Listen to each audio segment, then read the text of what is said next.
So great. These breathe right strips make the biggest difference. I think I'm gonna turn off my light though.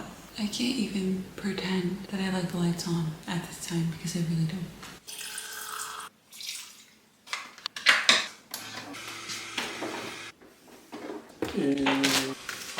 I'm gonna make you a piece of toast. You know, Owen. Oh no, I have one, but I'll probably need more.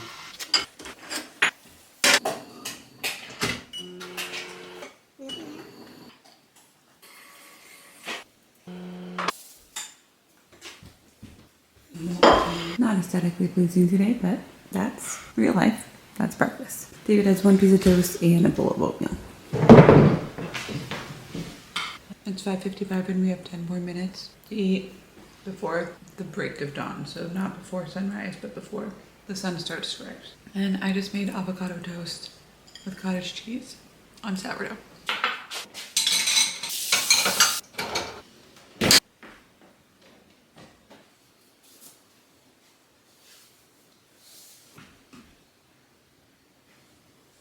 Are you ready? Let the day begin. Every morning first food, we get up, which is like the meal before dawn. We get up and we eat something and then we go sit on the couch, and if I'm alone and David goes back to sleep, then I'll get some work done. I don't know, just like anything on the computer that needs to get done, personal work. Okay, the first step to my routine, since I have felt better after my first trimester. I did this before I got pregnant, and then after, in my first trimester, I was nauseous all the time. So I stopped and my mornings lost all routine, but I've started doing it again and I hope to continue doing it throughout the entire pregnancy. We'll see. But it's a full face massage from this, her account on Instagram is Anastasia Beauty Fascia. It's like a really viral video. It's a 10-minute face massage and I think it's unreal. I just follow her videos. And I've honestly just been like so fearful of like what I've seen on Instagram, like pregnancy face, like people sharing how their face changes during pregnancy. So I'm like, maybe if I can do my face massage and be consistent with that, it won't happen to me. I don't know. Obviously your body changes when you're pregnant and you can't control it, but I'm gonna try to control it. It's like lymphatic drainage. And again, like pregnant or not, I was doing it beforehand just because it's good for you, and I was feeling like I had a lot of tension in my neck. I'm never, hopefully, inshallah, never gonna get Botox because I just don't want the financial obligation of it. I don't want like the maintenance obligation of it, so I have to do other things to keep me feeling decent as I age. Dressed in a really simple pair of jeans. These are actually my favorite jeans from Abercrombie. I'm gonna link them for you guys because I think they fit beautifully, and I feel like I dress them up and dress them down all the time. I wore them to dinner the other day with a pair of heels, and I love the two-tone. I love it. And also I lied. I said that I didn't have a bump earlier, but I actually do. I can't suck this in anymore. Whatever is under here is hard. And then I just went with this plain gray t-shirt that I also got from Abercrombie. Maybe it's becoming my favorite store. I don't know. That's the fit of the day. I have to go edit a video and get it up before noon. So I should have plenty of time to actually do that. But I'm also making a soup for my friend today who just had twins. So I'm making her a postpartum soup. So I need to get started on editing that video, making that soup. And then that's like the two big things on my to-do list. The video I need to edit is actually on this memory card. So it's like 12:30 now. I finally finished all the things that need to be finished, except for making my friend's soup, which needs to be finished. I finished my computer stuff. Everything's edited. It's posted across all 3 channels. I wrote an email to all my email subscribers about fiber and shared, ooh, shoot, I forgot to change the subject of that email. That's annoying. That's a bummer, but that's okay. That's like the story of my life. I'm just very type B, and a lot of those things happen. I also have sourdough starter that was recently fed that I want to prepare sourdough with. We finished our sourdough this morning. So I guess I'm just gonna migrate into that half of the kitchen. I make the same recipe for sourdough almost every single time. I almost always make 2 loaves at a time. It's the farmhouse on, oops, I'm not measuring it, shoot. Where's my scale? I don't know. I don't know. Do I just pour this back in? That's what I'm gonna do. Then I always make 2 loaves at a time because I'm already in the kitchen. Maybe I'll make 3 today, but then I'll need another bowl. 325 plus 325 is 650. See, in my opinion, making sourdough shouldn't take you more than like 15 minutes max. I ended up making 4 loaves. So I need 2 in here and 2 in here. And I'll probably keep 2 for my house, 1 for my dad, and maybe like 1 for someone extra if I can get it done before I go to my friend's house to give her soup. Then I'll give her 1, but then that would push that to tomorrow.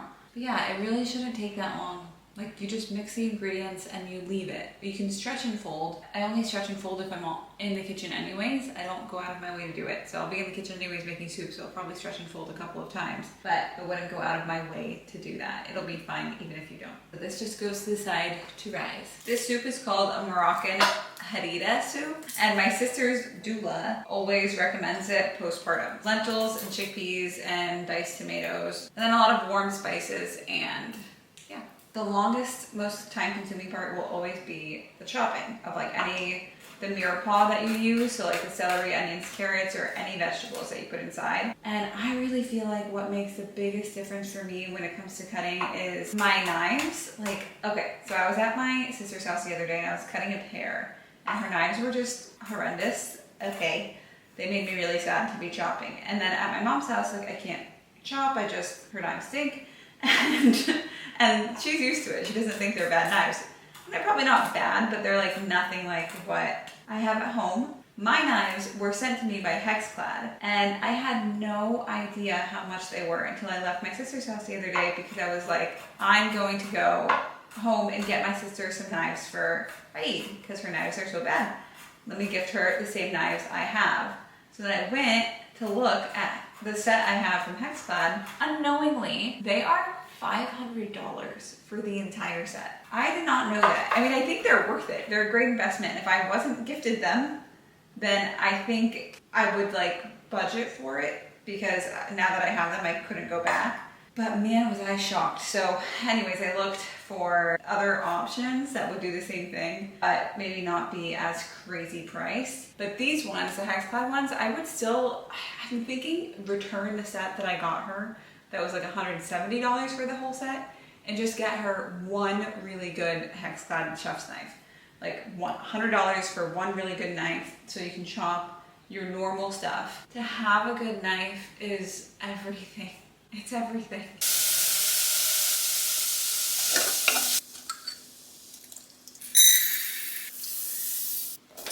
That's pretty much done. I think it smells really good. It looks really good.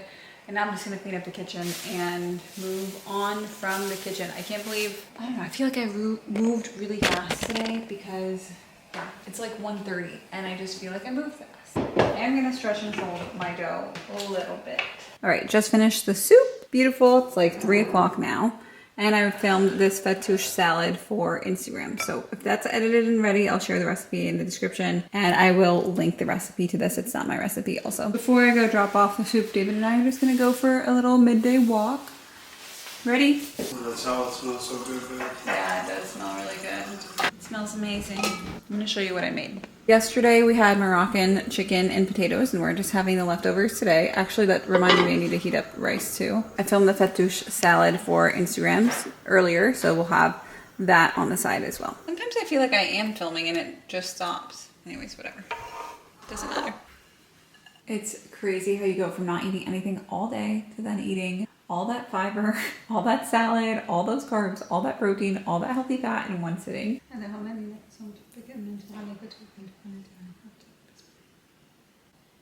We both need utensils.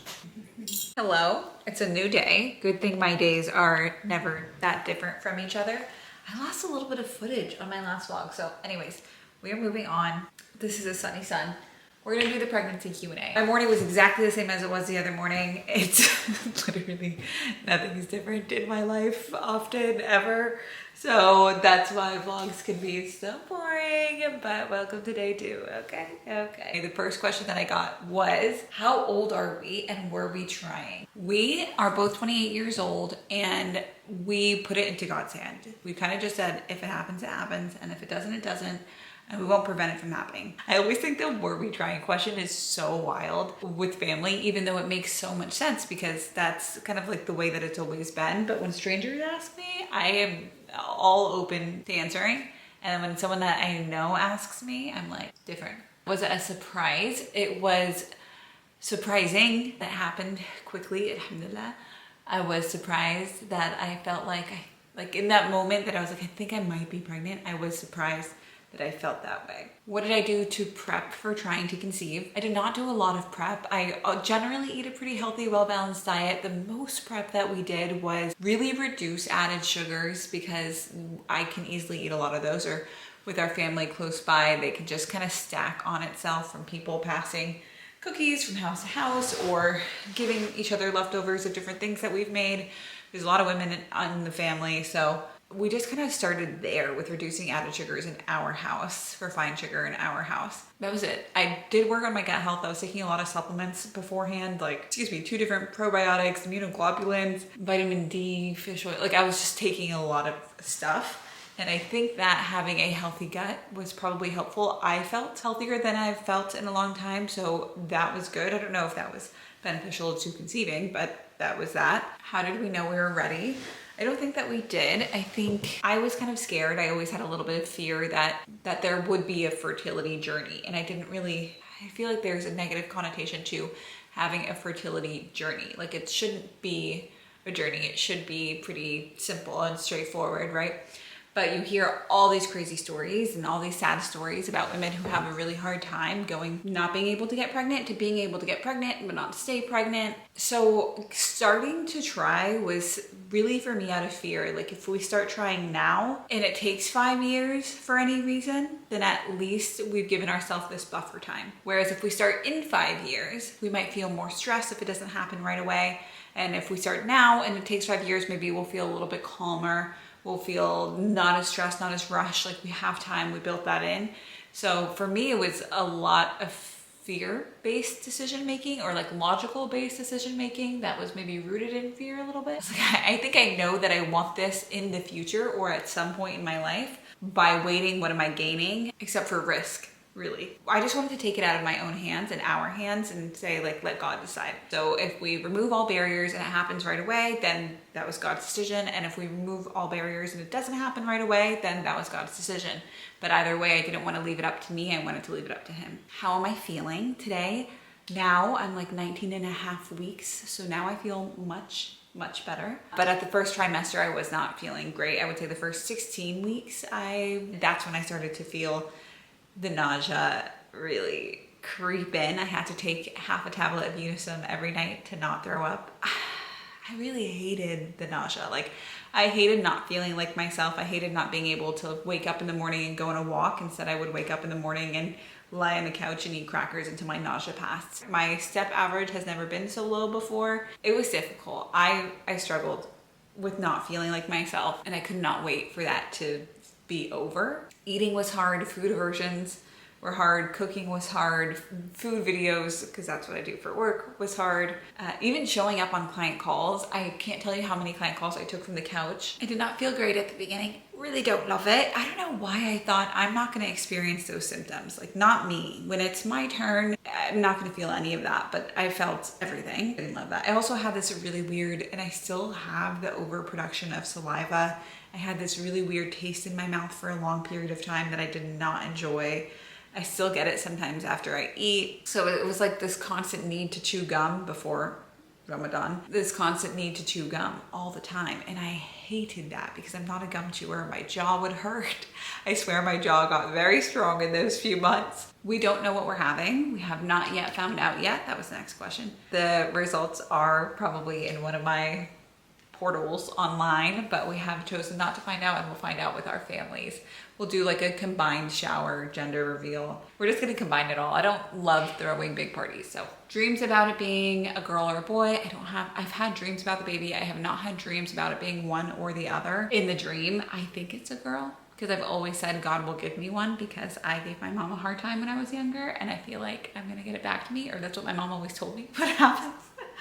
But so I've convinced myself that it's a girl, but I really have no idea. I will be very surprised if it's a boy. And the other question is, am I fasting? Because I did announce this halfway through Ramadan, and I was sharing just about Ramadan and fasting. So Ramadan is the month that Muslims fast for 30 days from dawn to sunset. Women do not have to fast when they are menstruating or when they are pregnant or if they're breastfeeding. I, however, am and was for, I would say, the majority of the month, but maybe not, maybe 8 days in total so far. I feel like by the end of the month, We only have about 5 days left, so I think I'll hit 9 days of not fasting and having to make up 9 days throughout the year next year. I am fasting because I feel like I can. Like my body can tolerate it. Like I'm having enough calories and enough water throughout the days. If I ever am feeling particularly dehydrated or symptoms of dehydration, then I just won't fast the next day. I also don't trust myself to have 30 days to make up before the next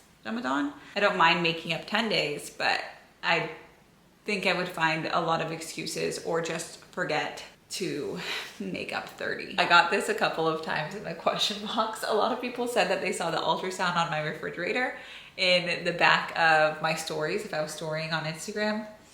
And I just thought that was really funny because I noticed it a couple of times and I had somebody DM me, but a lot of people said they saw it and they didn't say anything and they were just waiting for me to announce it, which I appreciate. I left it in the back if I saw it after the fact. I didn't intentionally put it in the back in videos, but if I saw it after the fact, I wouldn't take it down because it wasn't a secret in my real life.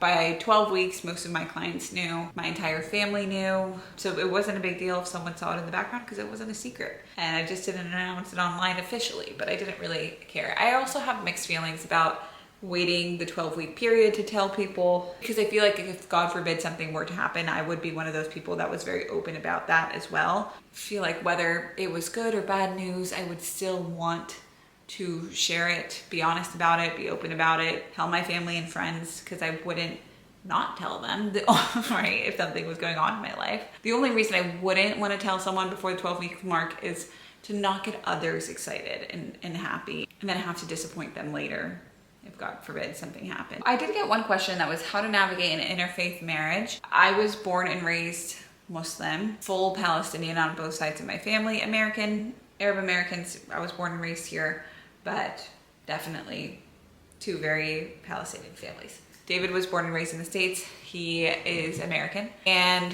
was born and raised Christian. We're not currently in an interfaith marriage. He converted to Islam before we got engaged. So it's a Muslim household and a Muslim family.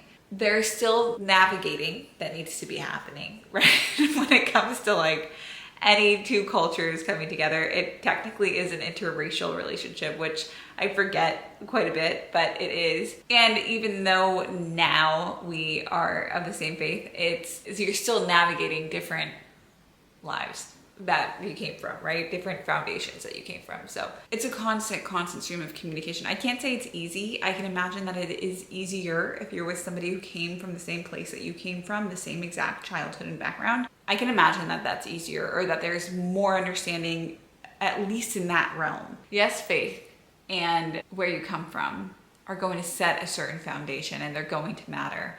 But naturally, men and women think differently, communicate differently, which is why communication has to be so strong and like constant in marriage. I think you navigate it how you would navigate any other marriage to answer that question, but maybe with a heightened sense of communication and more understanding. Understanding that just because we think differently or we were brought up differently doesn't make one right over the other or one wrong over the other, just two different ways to do things.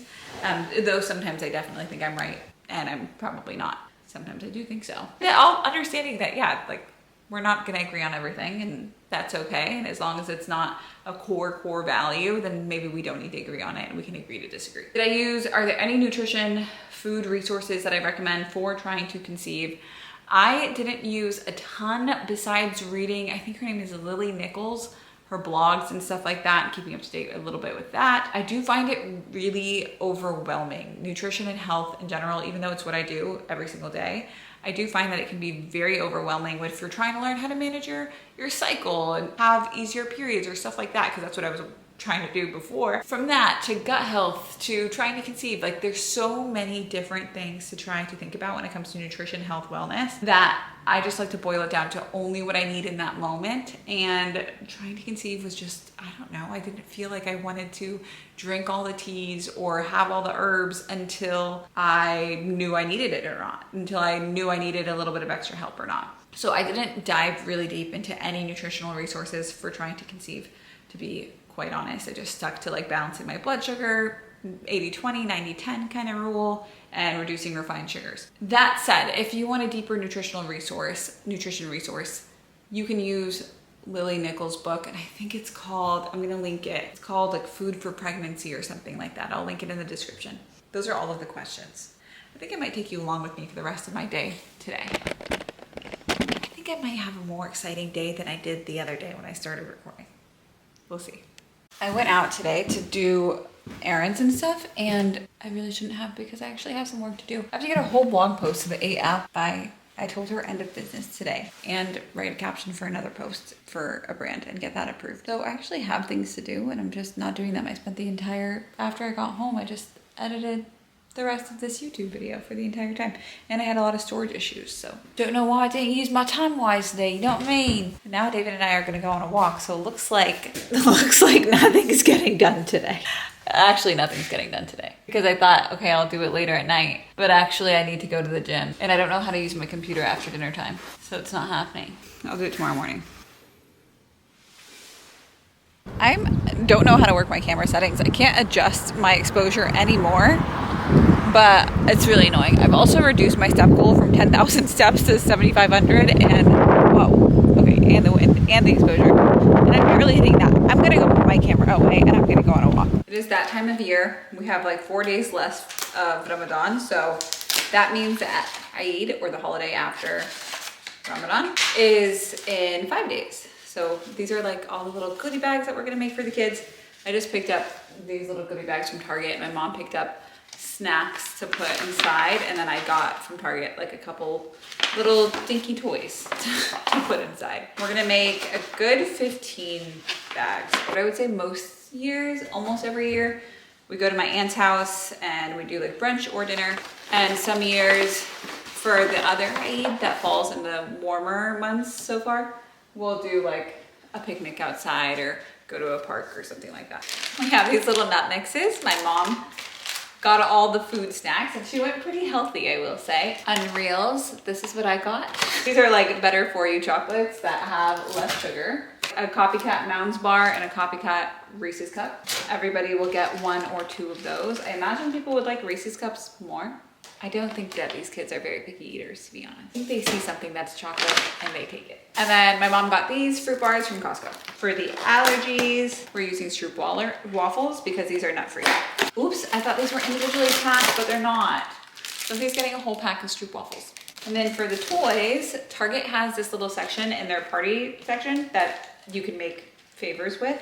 Party favor bags. These are like little puzzle balls, so they come apart and then you put them back together. These are the keychains that have little poppers, so that's like a fidget toy kind of, and you can play with it with your hands. I do like to get things that kids can actually play with and that aren't just straight junk. I mean, some of it's gonna be straight junk and I'm sure end up in trash cans. The kids still feel like it's special, which is nice, but I like these. They're like these little sand things.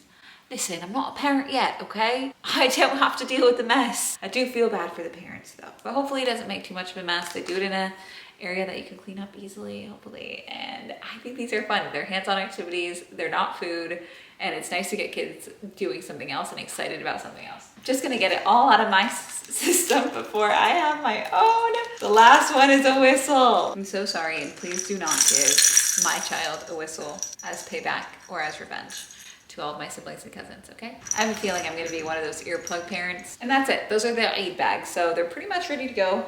And we still have 5 days left. And this is the earliest I've ever been to anything. Now we are going to go to the gym, get in a good workout, hopefully before we come back home for Ramadan. Was not doing well with workouts in that first trimester, let me tell you, I was not. And then by the second trimester, I was feeling better and I was like, I'm gonna start doing this again because I can and I want to. And I didn't know how to. I was like in the gym and I was like, I think I lost everything, I forgot everything. So I got a workout app again, just to guide me so I don't have to think when I'm going to the gym. It's called The Playbook and it's by these like 2 influencers and they have a pregnancy program and I'm just doing the pregnancy program. I'm home from the gym about 20 minutes ago and I'm just prepping dinner. I tend to prep dinner a little bit early to like let everything come to room temperature and whatever. Am I always having leftovers? Yes, I am. Okay, so I made this salad. I'm gonna leave this to the side until we heat this up and then we'll put the salad on.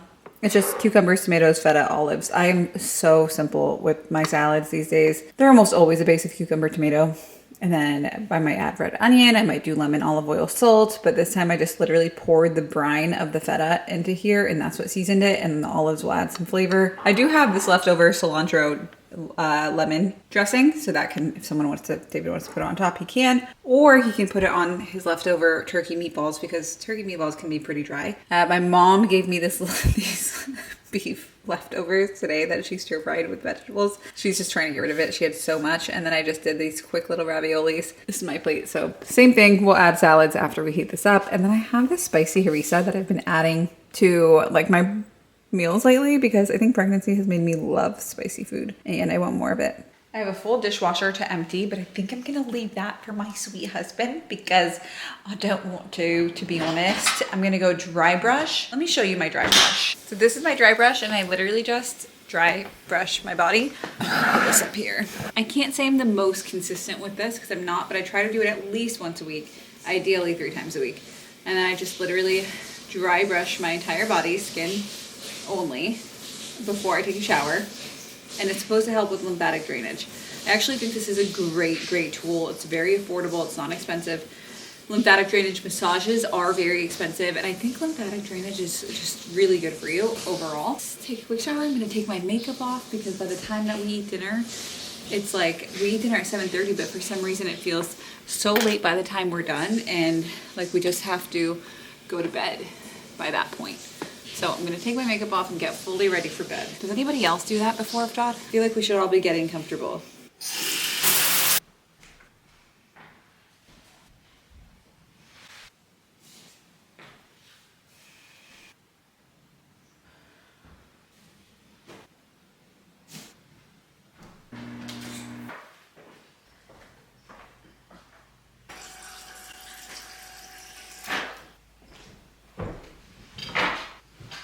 Dinner was good. Dinner's always good, but it's waffle time. I don't know why I've been obsessed with Van's waffles. They're just so good. Waffle and a show. Gluten-free, but they taste like Eggo waffles, which is what I ate as a child my entire life. And this is the leftover salad. I'm eating that too. Well, because I'm pregnant. Just kidding. I would probably eat it if I wasn't pregnant.